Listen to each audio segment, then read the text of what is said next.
Assalamualaikum warahmatullahi wabarakatuh. Selamat pagi teman-teman semuanya. Semoga selalu dalam keadaan sehat walafiat ya, dimanapun berada. Nah, pada kesempatan kali ini saya akan melanjutkan perkuliahan kimia dasar dengan topik yaitu reaksi kimia dan konsep mol. Pada pertemuan sebelumnya, teman-teman sudah belajar ya mengenai bagaimanakah pengukuran mol atom-atom, kemudian juga bagaimanakah pengukuran mol dari senyawa, menentukan massa molekul dan juga massa rumus, dan juga menentukan rumus kimia maupun rumus molekul. Nah, sekarang kita masuk ke dalam konsep mol, di mana mol itu adalah pengukuran, ya kan, sebuah satuan pengukuran dalam sistem SI atau satuan internasional, yang berarti jumlah suatu bahan yang berisi keseluruhan partikel, baik itu atom, molekul, ion, maupun elektron. Nah, sebagai contohnya, misalkan ada senyawa H2O, maka dia terdiri dari 2 unsur H dan juga 1 unsur O. Begitu. Dan juga memiliki ion, baik itu elektron maupun proton. Nah, di situ ada contohnya yaitu unsur C atau karbon yang dalam sistem periodik itu memiliki nomor atom 6 dan juga massa atom 12. Nah, pada karbon dengan isotop 12 ini berarti definisinya karbon memiliki jumlah atom dalam 12 gram akan setara dengan 1 mol. Nah, ini yang perlu teman-teman ingat ya, bahwa kita menggunakan 1 mol dari karbon ini sama dengan massa atom yang terdapat di dalam sistem atau tabel periodik unsur, yang berarti dia memiliki 12 gram 1 molnya. Begitu ya, seperti yang sudah saya jelaskan perhitungannya di PowerPoint sebelumnya yang saya jelaskan pada saat virtual ya teman-teman. Nah, ini sama dengan 1 mol yang berarti 6,022 kali 10 pangkat 23 dari bilangan Avogadro. Begitu. Nah, massa 1 mol zat ini yang berangkat dari gram adalah sama dengan rata-rata massa molekul dari relatif zat. Jadi, ketika rata-rata massa molekul relatif air itu 18,015, maka 1 mol air juga bermassa 18 gram. Nah, sehingga molar massa atau berat molar atau massa dalam gram dari 1 mol unit unsur atau molekul. Begitu. Nah, sehingga konsep mol di sini berangkat dari berat dalam satuan gram, kemudian kita bisa mengetahui 1 molnya tadi kan dari sistem tabel periodik unsur ya, dimana massa atom dari tabel periodik unsur itu memiliki berat atau gramnya yang bernilai 1 mol gitu. Dan itu sama dengan tadi dengan bilangan Avogadro. Nah, sebagai contohnya adalah gas helium yang merupakan gas yang biasa digunakan di industri, memiliki temperatur yang rendah gitu kan, dan biasa digunakan untuk mengisi balon atau misalkan untuk mengisi apabila kita menggunakan diving tanks. Nah, pertanyaannya, berapakah mol dari atom helium jika dia itu memiliki 6,46 gram helium?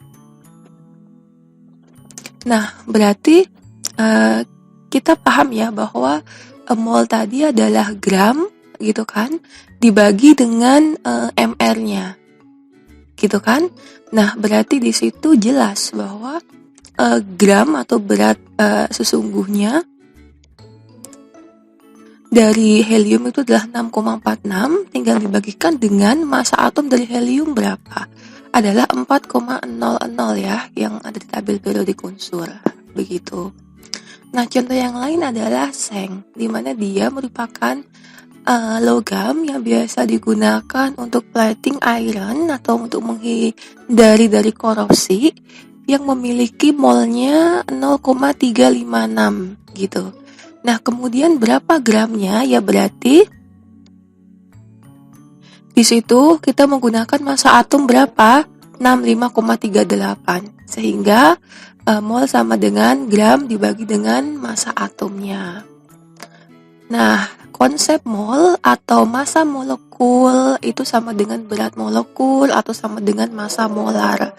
Nah, sehingga ketika ada molekul H2O, maka dia memiliki 2 kali berat atom dari unsur ataupun atom hidrogen gitu kan.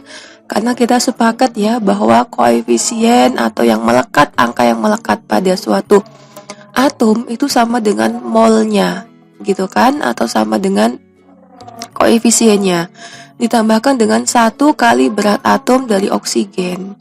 Nah, H berapa? 1,02 ya yang ada di tabel. Sedangkan O di sini berapa? Misalkan O memiliki massa atom 16 begitu. Nah, contohnya lagi adalah ketika metan atau CH4 yang merupakan komponen utama dari gas alam. Nah, itu berapakah molnya yang tersedia pada 6,07 gram metana. Nah, sama seperti tadi ya, kita kembali kepada massa atom di tabel periodik unsur. Mol sama dengan gram dibagi dengan massa atomnya. Seperti itu.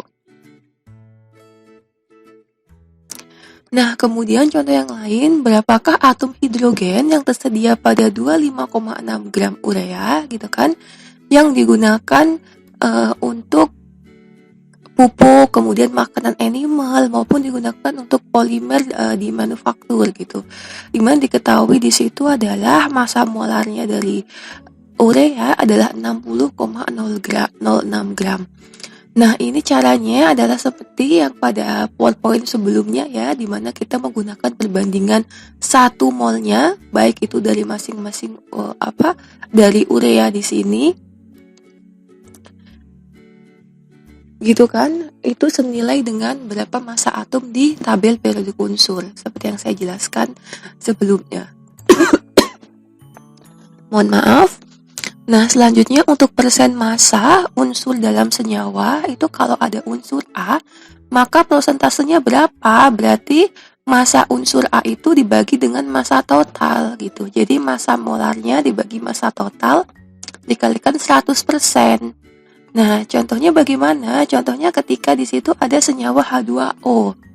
Kita tahu ya bahwa H2O2, mohon maaf, berarti dia memiliki 2 mol H ditambahkan dengan 2 mol O, begitu.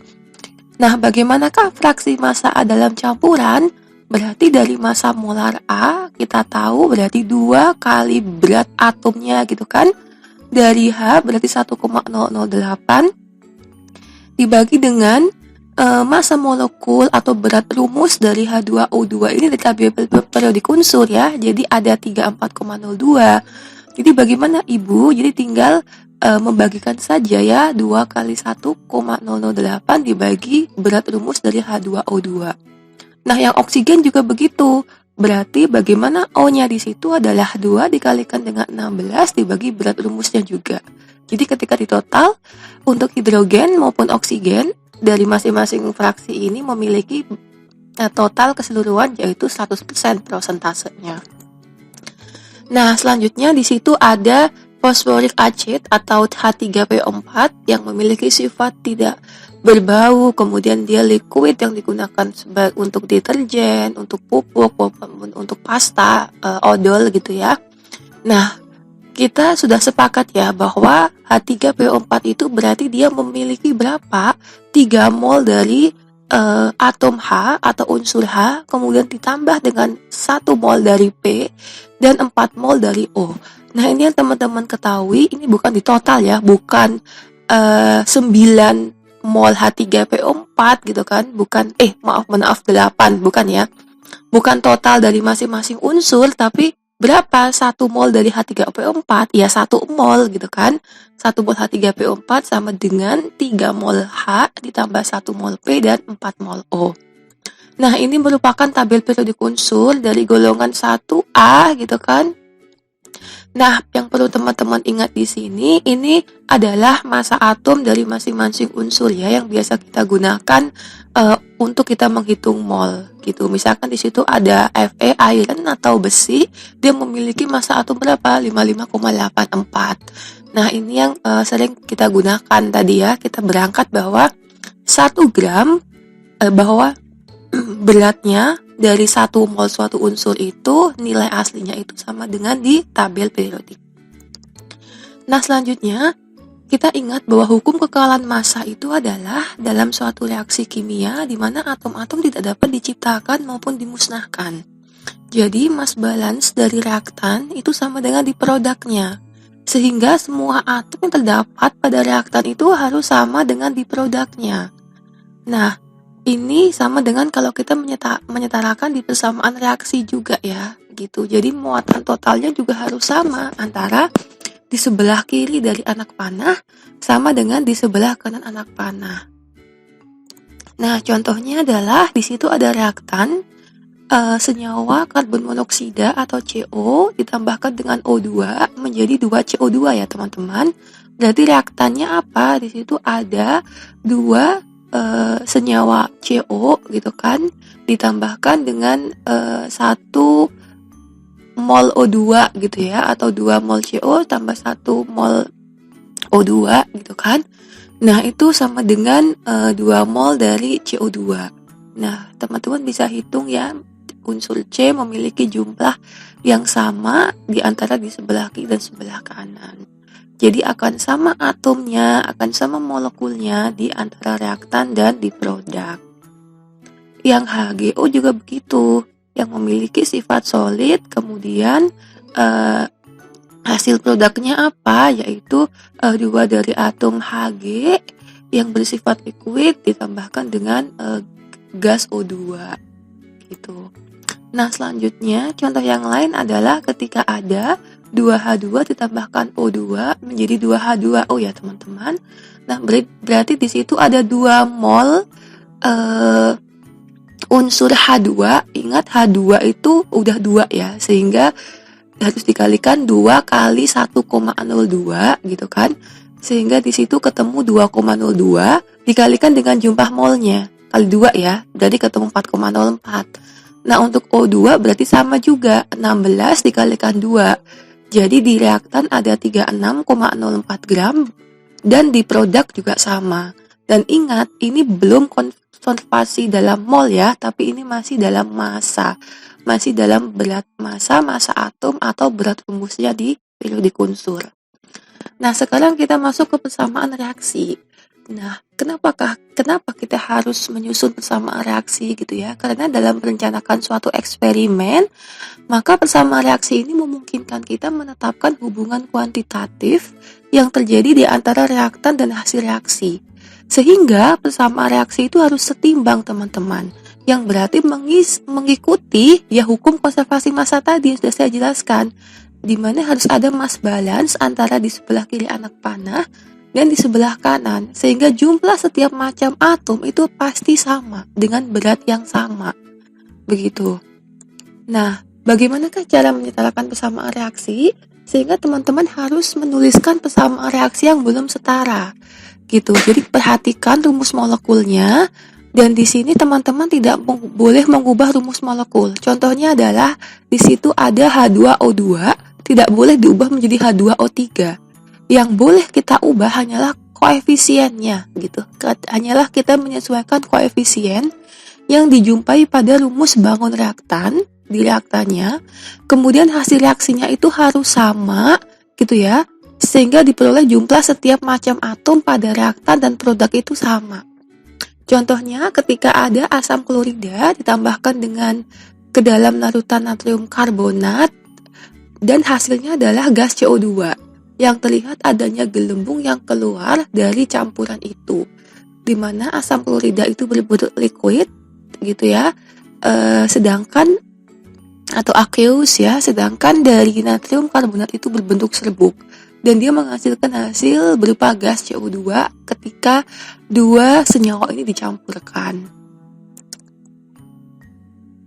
Nah, selanjutnya Ini merupakan contoh dari persamaan reaksi yang tidak setara dan teman-teman diminta untuk menyetarakan. Nah, di situ ada Na2CO3 ditambahkan dengan HCl.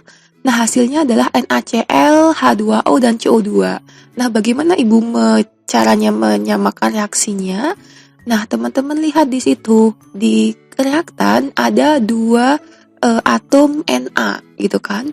Maka harus setimbang, kita tambahkan dua atom Na juga yang ada di NaCl di sebelah produk. Sehingga kita pastikan Na itu sama, 2 gitu kan nilainya. Nah, Cl tidak setara jadinya karena kita menambahkan angka 2 di NaCl koefisiennya. Sehingga pada HCl kita juga tambahkan koefisien 2 yang berarti coba teman-teman lihat bahwa masing-masing atom Na, C, O gitu kan, H maupun Cl itu sama jumlah atomnya di kiri maupun di kanan. Contoh yang lain adalah pada saat pembakaran oktana atau C8H18 yang merupakan komponen bensin ya teman-teman. Nah, berarti di situ ketika C8H18 dibakar ditambahkan dengan O2, pasti dia menghasilkan CO2 dan H2O. Gitu. Nah, kita membutuhkan 8 CO2 pada sebelah kanan. Karena apa? Karena di bangun reaktan ada 8 atom C. Jadi kita harus tambahkan koefisien 8 di depan CO2. Kemudian untuk hanya bagaimana di sebelah kiri ada 18, sehingga kita perlu tambahkan koefisien 9 di depan H2O. Sehingga di situ agar sama gitu kan di sebelah kiri di koefisien O2 kita perlu menambahkan 12,5 karena ada 12,5 pasang gitu ya dari molekul O2. Nah, agar koefisien pecahan itu hilang, jadi kita kalikan dengan 2, ketemunya adalah ada 16 atom C ditambahkan dengan 36 atom H. Nah, itu sama dengan di sebelah produk di sebelah kanannya. Bisa teman-teman cek ya kesamaan jumlah atomnya dari masing-masing unsur.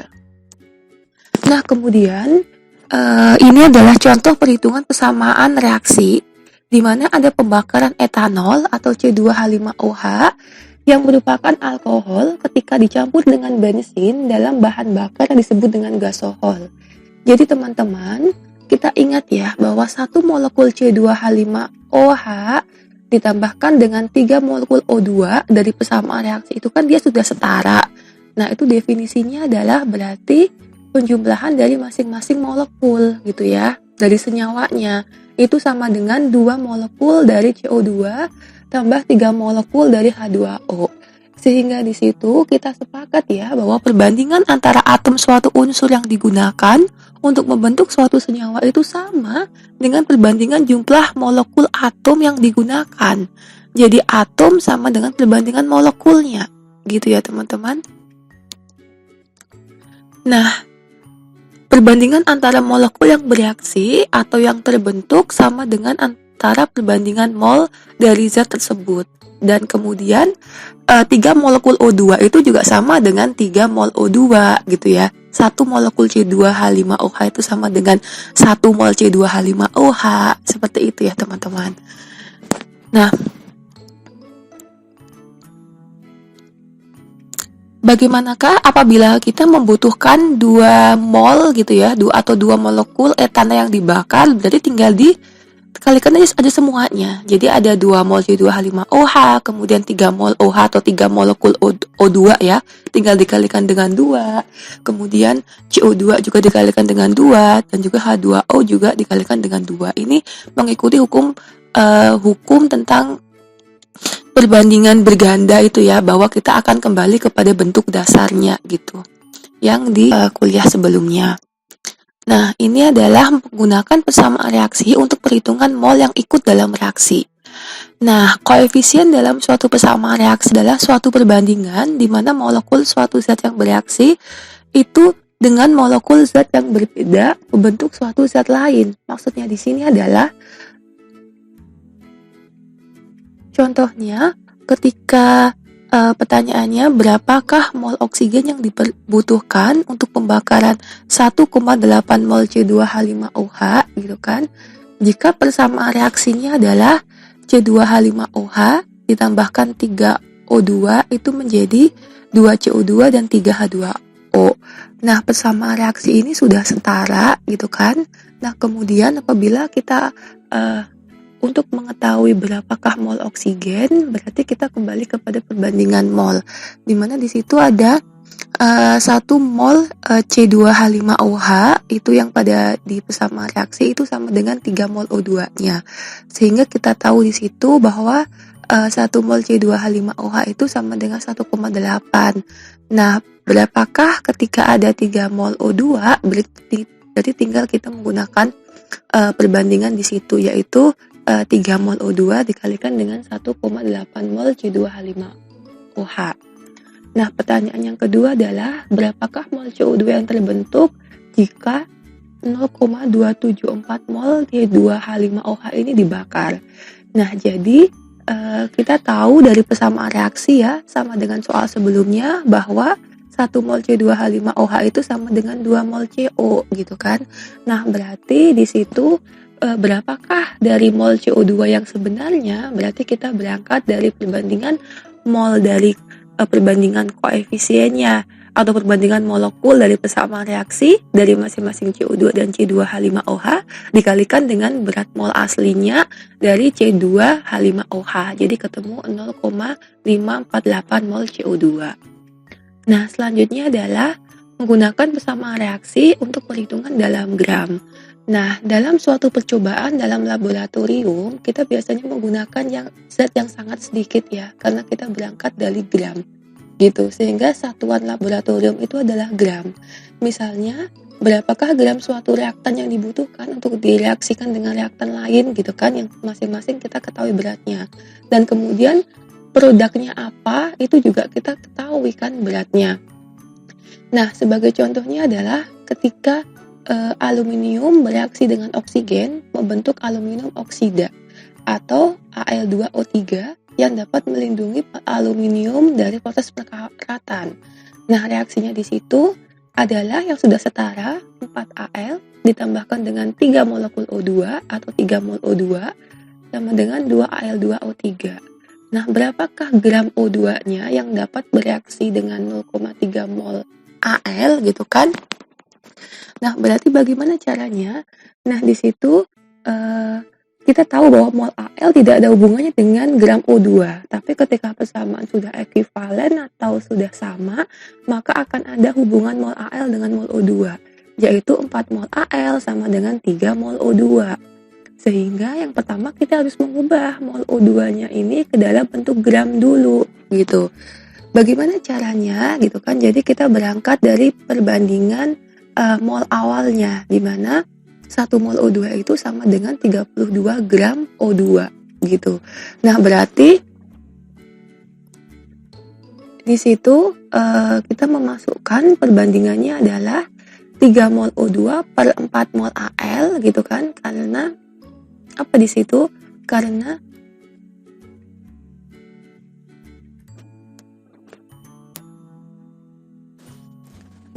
selanjutnya berarti dari perbandingan 3 mol O2 dibandingkan dengan 4 mol Al gitu kan, dikalikan dengan 0,3 mol Al yang merupakan dari persamaan reaksi dan dari soal ya, karena terdapat 0,3 mol Al sehingga ketemunya adalah 0,225 mol O2.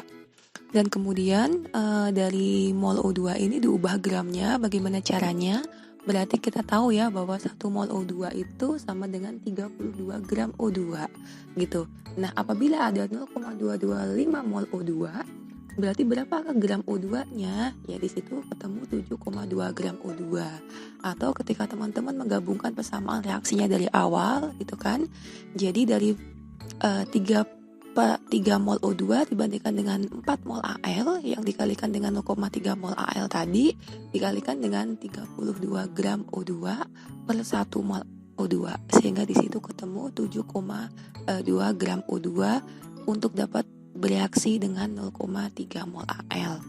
Nah, kemudian kita masuk ke dalam reaksi kimia dan persamaan kimia untuk limiting reaktan atau excess reaktan atau reaktan berlebih. Jadi, reaktan pembatas itu merupakan reaktan yang habis dulu untuk bereaksi gitu kan, dibandingkan dengan reaktan lain secara stoikiometri. Jadi atau reaktan yang jika dia habis bereaksi itu akan menghasilkan massa produk yang lebih sedikit. Jadi reaktan pembatas itu atau limiting reaktan itu dia akan habis duluan. Tapi kalau untuk reaktan berlebih gitu kan, jumlah reaktannya itu lebih banyak dibandingkan dengan yang dibutuhkan untuk bereaksi gitu kan. Sedangkan limiting reaktan itu sudah habis duluan gitu kan. Jadi ketika reaktan yang berlebih itu direaksikan dengan limiting reaktan, maka akan terjadi kelebihan reaktan secara stoikiometri gitu. Nah, bagaimanakah pemahamannya gitu ya? Jadi di situ ada soal gimana jika kita mereaksikan senyawa kimia di mana kita tidak tahu berapa jumlah reaktan yang tepat supaya tidak ada kelebihan-kelebihan reaktan. Jadi contohnya adalah ketika 5 mol dari H2 hidrogen dan 1 mol O2 ini dicampur dan terjadi reaksi dengan persamaannya. Jadi di situ ada 2 mol atau 2 molekul H2 ditambahkan dengan 1 mol O2 menjadi 2 molekul H2O. Jadi di situ kita tahu ya bahwa 1 mol O2 itu atau 1 molekul O2 dia akan mampu bereaksi seluruhnya karena dia memiliki lebih dari 2 mol H2 yang diperlukan gitu. Jadi di situ ada 1 mol O2 sedangkan di situ ada 2 mol dari H2. Jadi akan ada kelebihan gitu kan dari mol H2-nya kan. Sehingga lebih dari cukup H2 itu akan bereaksi sempurna dengan semua O2 gitu. Nah, maka apabila ada 5 mol H2 gitu kan, kita dapat mengharapkan ketika reaksi selesai akan ada 3 mol H2 yang tersisa tanpa bereaksi. Sehingga O2 di situ sebagai reaktan pembatas gitu. Karena ketika O2 ini habis, tidak akan ada reaksi lebih lanjut yang terjadi dan tidak ada lagi produk H2 yang terbentuk gitu. Jadi banyaknya O2 ini yang membatasi banyaknya H2O yang terbentuk. Jadi makanya O2 ini dia sebagai reaktan pembatas gitu. Karena dia sudah habis duluan, sedangkan kita memiliki lebih dari 2 mol H2 gitu ya yang diperlukan dari persamaan reaksi. Nah, sebagai contohnya di sini adalah ketika ada seng dan belirang yang direaksikan membentuk seng sulfida gitu, di mana suatu zat yang digunakan untuk melapisi permukaan bagian dalam tabung monitor TV. Persamaan reaksinya adalah Zn ditambahkan dengan S menjadi ZnS. Nah, dalam suatu eksperimen ada 12 gram Zn dicampurkan dengan 6,5 gram S dan mereka dibiarkan untuk bereaksi. Nah, bagaimanakah kita menentukan reaktan pembatas, kemudian berapakah gram ZnS yang terbentuk berdasarkan dari reaktan pembatas yang ada dalam campuran, dan berapakah gram sisa reaktan yang lain gitu, yang akan tetap tidak bereaksi dalam eksperimen ini. Nah, untuk memudahkan perhitungan, masing-masing dari gram ini, dimana dari percobaan di lab, kita pasti berangkat dari unit terkecil ya, dari satuan gram, kita ubah masing-masing menjadi mol. Jadi, kita tahu ya dari tabel periodik bahwa 1 mol Zn itu sama dengan massa atom 65,4 gram Zn. Nah, ketika dikalikan dengan 12 gram, berarti ada berapa mol Zn? Ada 0,183. Yang S juga begitu. Ketika 1 mol S ini, dia dibandingkan dengan 32 gram S, maka berapakah mol S ketika ada 6,5 gram S? Berarti ada berapa? 0,202 mol S. Nah, kemudian bagaimanakah kita menentukan dari reaktan pembatasnya? Misalkan kita di situ ambil Zn. Nah, Zn yang memiliki berapa? 0,183 mol. Dan Zn ini bereaksi dengan S dengan perbandingan mol 1:1. Nah, di situ kita membutuhkan 0,183 mol S agar semua Zn itu bereaksi atau habis terpakai. Gitu ya, karena kita menjadikan Zn ini sebagai reaktan pembatas di awal. Namun kenyataannya apa? Kita memiliki 0,202 mol es gitu dalam campuran, sehingga jumlah esnya di situ kan jadi berlebih gitu. Sehingga Zn di sini merupakan limiting reaktan. Nah, bagaimana ketika dibalik? Ketika 0,202 dari mol es ini membutuhkan 0,202 mol Zn agar reaksi sempurna gitu kan. Tapi di situ kita hanya memiliki 0,183 mol Zn. Sehingga dalam campuran jumlah Zn itu tidak cukup untuk direaksikan dengan semua belerang karena jumlahnya kan tidak cukup tadi, dia hanya memiliki 0,183 mol Zn. Maka tetap saja di situ ketika dibalik pun Zn akan tetap menjadi limiting reaktan. Nah, lalu dari koefisien persamaan reaksi kita bisa menyepakati ya bahwa dari 1 mol Zn itu akan setara dengan 1 mol ZnS, sehingga berat molekul atau berat rumus dari ZnS itu adalah 97,5 gram. Nah, kemudian bagaimanakah berat sesungguhnya dari ZnS itu? Ya, kita berangkat dari perbandingan di persamaan reaksi bahwa ada 1 mol ZnS yang memiliki berat rumus yaitu 97,5 gitu kan ZnS, kemudian ada 1 mol Zn gitu kan. Nah, berapakah jumlah dari gram ZnS-nya itu? Berarti di situ ketemu 17,8 gram dari ZnS.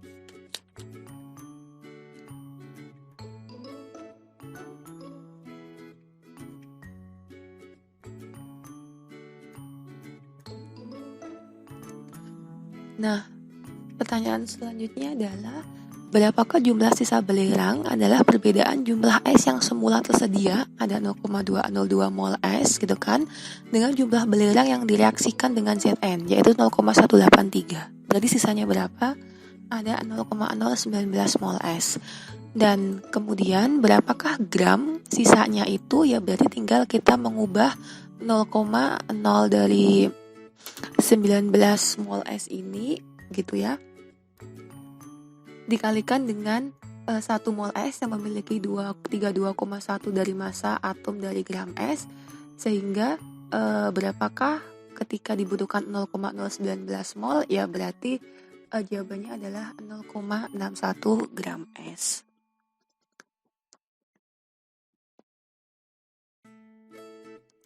Nah, contoh yang lain adalah ketika ada 2NH3 yang berwujud gas direaksikan dengan CO2, kemudian hasilnya adalah Na2CO aqueous ditambahkan dengan H2O liquid. Nah, dalam suatu proses gitu ya, di situ ada 637,2 gram dari NH3 yang direaksikan dengan 1142 gram. Nah, pertanyaannya sama ya, yaitu siapa yang menjadi limiting reagen atau limiting reaktan? Yang kedua, berapakah massa dari NH2 2 kali CO yang terbentuk, dan kemudian berapakah kelebihan reaktan dalam gram di akhir reaksinya. Berarti dari persamaan yang sudah setara tadi yaitu 2NH3 ditambahkan CO2, ini bisa teman-teman hitung ya. Kalau sudah setara, kemudian masing-masing kita jadikan mol gitu kan. Jadi dari gram dari NH3, yang pertama caranya kita jadikan mol NH3, kemudian kita jadikan molnya untuk NH2 2 kali CO. Nah, bagaimanakah molnya dari NH2 2 kali CO? Di situ kita berangkat dari beratnya dari NH3 gitu ya. Jadi ada 2 dari beratnya NH3 dan dari beratnya CO2 gitu. Yang masing-masing kita bisa mengetahui berapakah molnya dan juga berapakah mol dari NH2 2 kali CO yang terbentuk. Nah, jadi untuk mol dari NH2 2 kali CO yang terbentuk yang berangkat dari berat NH3, maka kita tahu ya bahwa 1 mol NH3 itu sama dengan 17,03 gram NH3 berat rumusnya. Nah, ketika ada 637,2 gram NH3, kemudian dia dibandingkan dengan 1 mol NH2 2 kali CO gitu kan, dengan 2 mol NH3, maka berapakah mol yang terbentuk? Di situ ada 18,71 mol NH2 2 kali CO. Nah, kemudian untuk yang dari berat CO gitu kan, dengan cara yang sama. Di situ dengan perbandingan masing-masing mol dari persamaan reaksinya, baik itu CO2 maupun NH2 2 kali CO, kemudian dari berat rumusnya CO2 gitu kan, kemudian dari berat aslinya dari CO gitu kan yang 1142, maka di situ akan terbentuk 25,95 mol NH2 2 kali CO. Nah, sehingga di situ kita bisa sepakat ya bahwa yang menjadi limiting reaktan atau limiting reagennya apa? Di situ ada berarti dari NH3 gitu ya, yang menjadi limiting reaktan karena dia memiliki jumlah mol yang lebih sedikit gitu kan dibandingkan dengan CO2, sehingga dia pasti akan habis duluan bereaksi. Nah, selanjutnya adalah konversi bahan A gitu ya, dimana konversi ini adalah dalam satuan persentase, yaitu jumlah mol reaktan yang bereaksi dibandingkan dengan jumlah mol reaktan yang masuk reaktor dikalikan dengan 100%. Nah, selanjutnya ini merupakan hasil persentase atau hasil yang sebenarnya dibandingkan dengan hasil teoritis. Hasil yang sebenarnya itu dapat teman-teman dapatkan dari percobaan atau eksperimen di lab, sedangkan hasil teoritis itu dari kita menyamakan sama reaksi atau dari hitungan kita gitu ya. Jadi misalkan ketika kita ingin membakar C2H4, maka anggapan kita bahwa hasil teoritis dari CO2 itu sama dengan anggapan bahwa C2H4 semua ini akan habis dibakar gitu ya, menjadi CO2 dan H2O gitu. Jadi aktual yield itu merupakan jumlah massa produk jika limiting reaktannya itu tidak habis bereaksi, sedangkan theoretical yield itu adalah jumlah massa produk gitu ya, secara teoritis jika limiting reaktannya itu habis bereaksi. Aktual kita dapatkan dari eksperimen gitu kan,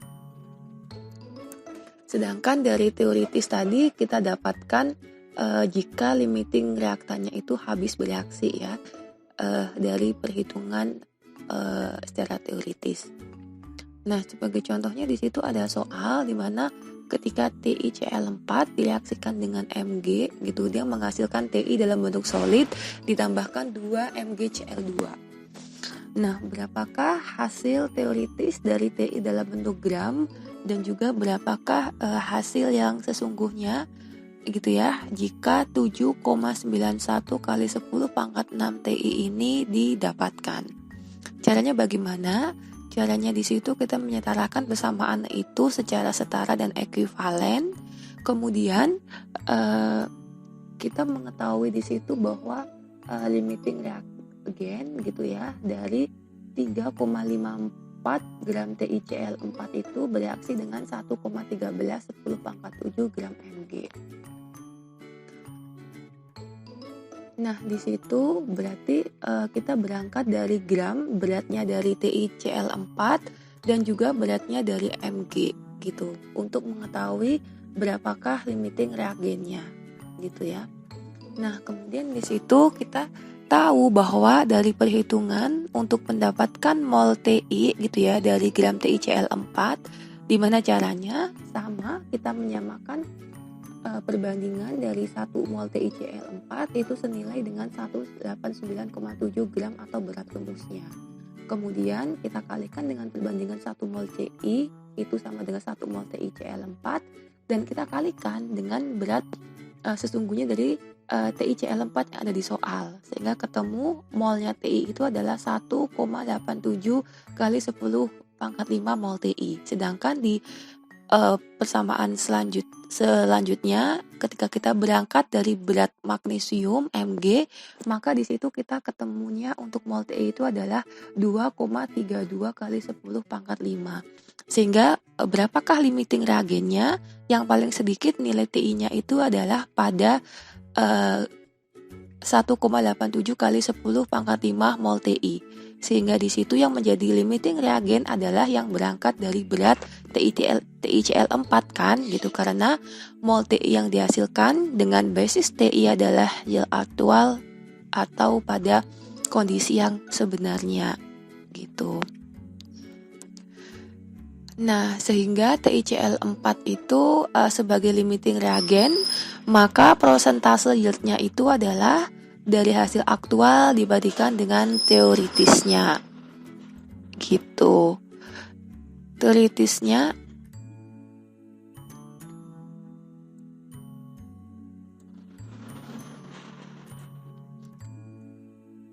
maka di situ ketemu ya ada 88,4%.